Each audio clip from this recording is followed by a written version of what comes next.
السلام علیکم ورحمۃ اللہ وبرکاتہ۔ ناظرین کرام، الحمدللہ رمضان المبارک کے 13 روزے مکمل ہو گئے۔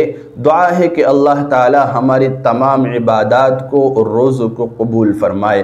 آج رمضان المبارک کا 14واں روزہ ہے اور آج بھی ہم اور آپ الحمدللہ روزے کی حالت میں ہیں۔ دعا کرتے ہیں کہ اللہ رب العزت آج کے دن ہم جو بھی عبادت کریں، جو بھی وظائف پڑھیں، جو بھی دعائیں کریں، جو بھی ذکر و اذکار کریں، اللہ تعالیٰ سب کو بے حد قبول فرمائے۔ تو آج کے دن یعنی 14ویں روزے کو کون کون سے خاص اعمال، وظائف اور ذکر اذکار کرنا ہے اور دعائیں پڑھنی ہیں، وہی میں آپ کی خدمت میں پیش کرنے جا رہا ہوں۔ آپ ان اعمال کو ضرور کیجئے، روزہ، نماز اور اسی طرح تراویح کے اہتمام کے ساتھ ساتھ۔ دیکھیے، بعد نماز فجر 14ویں روزے کو سورہ توبہ کی آخری 2 آیات 21 مرتبہ پڑھنی ہیں۔ جو سورہ توبہ ہے اس کی جو آخر کی 2 آیتیں ہیں، آخری 2 آیتیں، وہ 21 مرتبہ پڑھنی ہیں فجر کی نماز سے فارغ ہونے کے بعد۔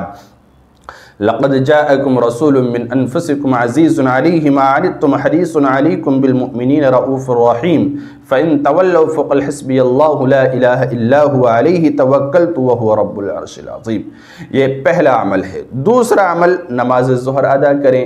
نماز ظہر کے بعد آپ سورہ فاتحہ 40 مرتبہ پڑھیں۔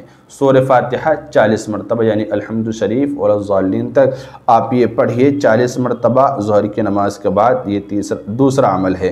اور تیسرا عمل، عصر کی نماز ادا کریں اور عصر کی نماز کے بعد دعائے کرب و نجات 25 مرتبہ پڑھیں۔ 25 مرتبہ یہ دعا پڑھیں جو میں دکھا رہا ہوں، لا الہ الا انت سبحانک انی کنت من الظالمین۔ یہ دعا، یہ آیت کریمہ حضرت یونس علیہ السلام نے مچھلی کے پیٹ میں پڑھی تو اللہ رب العزت نے انہیں اس اندھیری کوٹری سے نجات مرحمت فرمائی تھی۔ اور یہ پڑھنے کے بعد آپ جو ہے سورہ فاتحہ 21 مرتبہ پڑھیں۔ عصر کی نماز کے بعد پہلے یہ آیت کریمہ پڑھیں، اس کے بعد 25 مرتبہ آیت کریمہ، اس کے بعد 21 مرتبہ آپ جو ہے سورہ فاتحہ پڑھیں یعنی الحمد شریف۔ یہ آپ کا تیسرا عمل مکمل ہو جائے گا۔ بعد نماز مغرب اگلا عمل، چوتھا عمل، وہ ہے استغفار۔ آپ 5واں کلمہ استغفار پڑھیں 100 مرتبہ، یعنی ایک تسبیح استغفار کی پڑھیں، استغفر اللہ ربی من كل ذنب اذنبته عمدا او خطا سرا او علانية واتوب اليه من الذنب الذي اعلم ومن الذنب الذي لا اعلم انك انت علام الغيوب وستار العيوب وغفار الذنوب ولا حول ولا قوة الا بالله العلي العظيم۔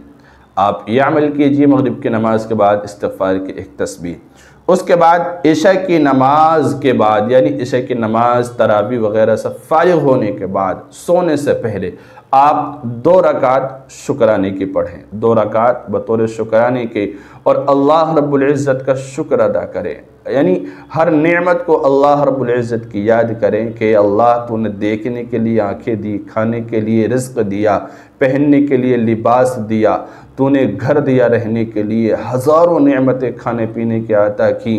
اے اللہ تیرا شکر ہے، ہر چیز کو یاد کر کر کے تو نے صحت دی، تو نے تندرستی دی، اے اللہ تو نے والدین سے نوازا، اے اللہ تو نے آل و اولاد سے نوازا، یعنی جو بھی نعمتیں اللہ رب العزت نے آپ کو عطا کی ہیں، 2 رکعت نماز شکرانے کی ادا کر کے آپ اللہ کا شکر ادا کریں، اللہ تعالی سے دعا کریں، اور اس کے بعد آپ جو ہے پہلے 2 رکعت شکرانے کی ادا کریں۔ یہ ادا کرنے کے بعد پھر 11 مرتبہ سورہ اخلاص پڑھیں، قل هو اللہ احد، ٹھیک ہے، قل هو اللہ احد سورہ اخلاص، یہ سورت پڑھیں آپ 11 مرتبہ۔ اس کے بعد آپ اللہ کا شکر ادا کریں، دعا کریں، زیادہ سے زیادہ آپ کا عمل یہ 14ویں روزے کا مکمل ہو گیا، کمپلیٹ ہو گیا۔ اللہ رب العزت قبول فرمائے، آسانی کا معاملہ فرمائے۔ السلام علیکم ورحمۃ اللہ وبرکاتہ۔